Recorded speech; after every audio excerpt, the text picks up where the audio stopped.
Perkenalan, saya Alfira Maulani, Prodi Bimbingan Konseling Islam semester 5. Di sini saya akan menjelaskan beberapa perbedaan metode survei, korelasi, dan eksperimen. Nah, di sini saya ambil 15 jurnal. Ini linknya bisa dilihat ada 15. Jadi metode survei ada 5 jurnal, korelasi juga ada 5 jurnal, dan eksperimen 5 jurnal. Nah, yang pertama ada metode survei, penjelasannya bisa dilihat di sini. Penelitian ini mengumpulkan data dari responden melalui angket berisi skala, sikap, dan persepsi terkait intensitas penggunaan media sosial, serta kondisi kesehatan mentalnya. Metode survei memungkinkan peneliti memperoleh gambaran umum hubungan kedua variabel tanpa intervensi langsung. Nah, di sini ada link jurnalnya, bisa dilihat. Kita buka link jurnalnya, kita buka Google. Nih, di sini. Cari di bagian metode. Ini di sini bisa dibaca di bagian metodenya. Terus kembali lagi ke yang kedua, contoh yang kedua, masih metode survei. Kita baca penjelasannya. Penelitian ini menggunakan metode survei digunakan untuk memperoleh informasi tentang kondisi mental mahasiswa dan hasil belajarnya serta langsung dari responden. Pendekatan ini relevan karena peneliti ini mengetahui hubungan dua variabel tanpa memanipulasi kondisi responden. Nah, ini beda ya, jadi jurnalnya tuh beda-beda. Kita buka lagi jurnal yang ini, kita copy jurnalnya aja. Kita masuk ke Google.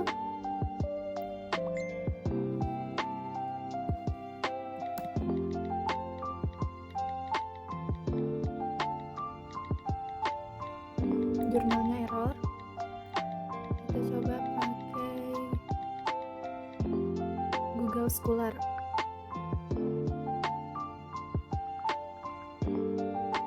Google Scholar itu bisa.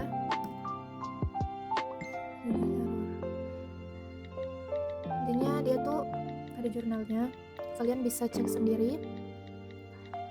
Nah, yang ketiga masih di metode survei. Kita menjelaskan metode survei dengan berbeda jurnal.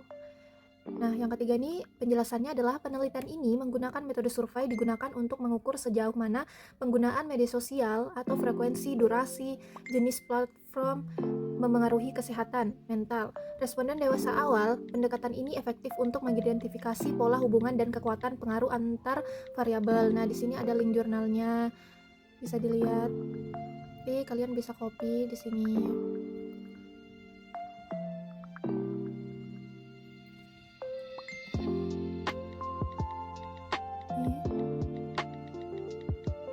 Kalau mau pakai Google Scholar juga bisa. Ctrl V. Kita cari. Ini ada beberapa jurnal yang kita bisa lihat. Di Google Scholar juga bisa. Nah, kembali lagi ke Word ya. Nah, yang keempat ada, kita masih tetap di metode survei. Penjelasannya di sini, metode survei digunakan untuk mengumpulkan data, persepsi, dan pengalaman siswa terkait kesehatan mental dan efektivitas belajar.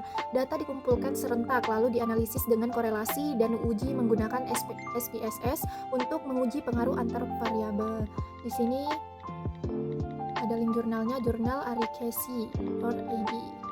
Bisa dilihat link jurnalnya. Dan yang terakhir, metode survei, penjelasannya ada metode survei digunakan untuk memetakan kondisi kesehatan mental mahasiswa berdasarkan faktor-faktor sosial, akademik, dan pribadi.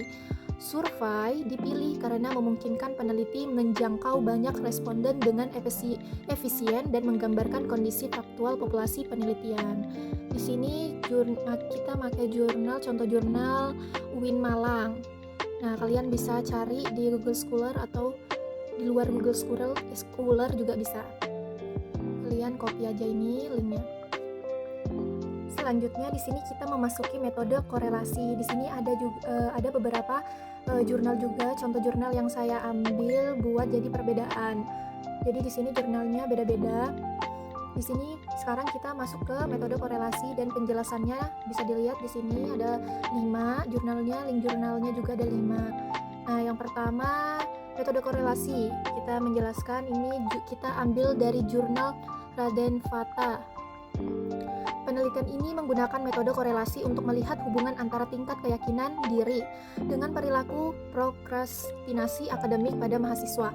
Analisis dilakukan menggunakan korelasi person dengan bantuan SPSS yang bertujuan mengetahui arah dan kekuatan hubungan antar variabel.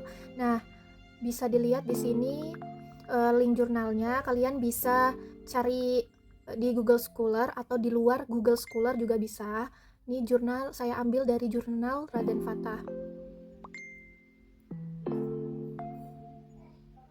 Selanjutnya di sini ada masih metode korelasi. Penjelasannya, pendekatan korelasional digunakan untuk menganalisis hubungan antara kecanduan media sosial dan game online dengan tingkat prokrastinasi akademik siswa SMP. Analisis dilakukan dengan uji regresi ganda dan korelasi berganda untuk mengetahui sejauh mana kedua variabel bebas mempengaruhi variabel terikat. Nah, di sini saya ambil link jurnal UM. Di sini terlihat link jurnalnya, kalian bisa copy lagi cari di Google atau Google Scholar atau di EI atau di mana bisa kalian cari tahu. Selanjutnya di sini ada masih bertahan di metode korelasi. Penjelasannya di sini, meskipun tergolong penelitian pengembangan R dan D, penelitian ini memanfaatkan analisis korelasi antar penilaian ahli materi, media, dan pengguna. Untuk menguji kesesuaian instrumen dan produk panduan, hubungan antar penilaian diuji secara kuantitatif menggunakan rumus korelasi iterator. Di sini ada link jurnalnya, masih sama dengan link jurnal di atas.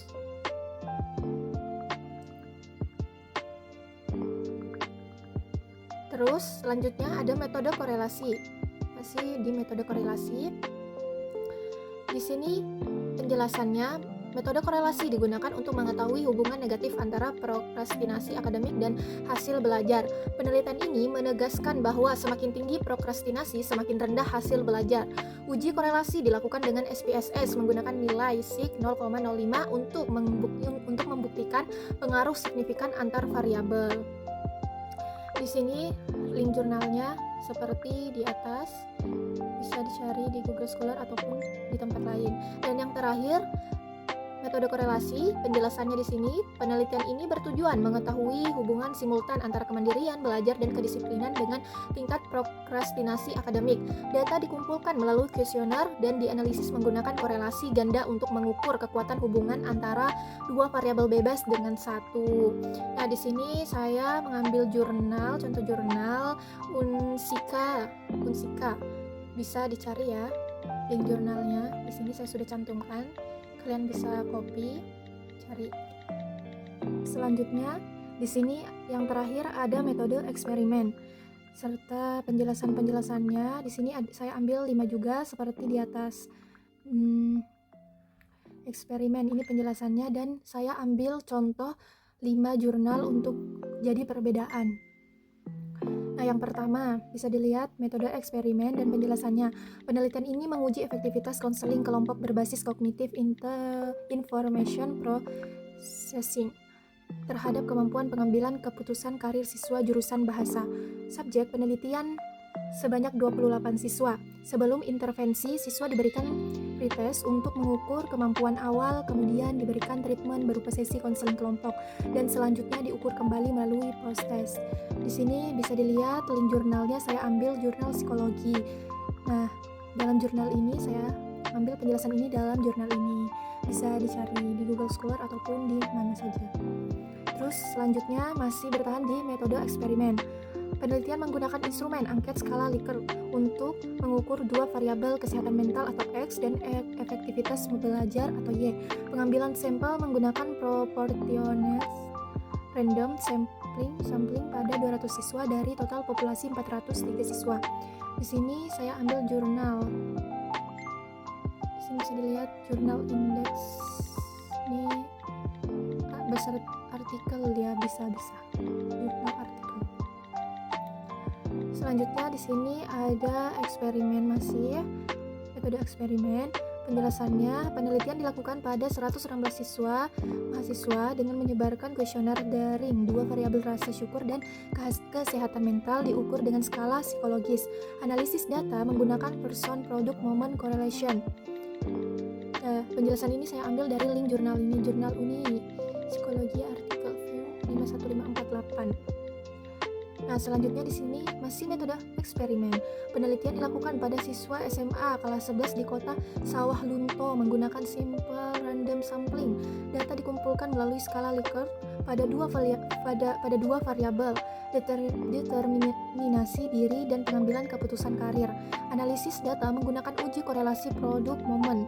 Nah, saya ambil penjelasan ini dari jurnal di sini yang saya cantumkan, CPTIM. Lebih ke artikel sini. Ini lebih ke artikel. Bisa dilihat jurnal artikelnya. Terus tuh yang terakhir ada metode eksperimen.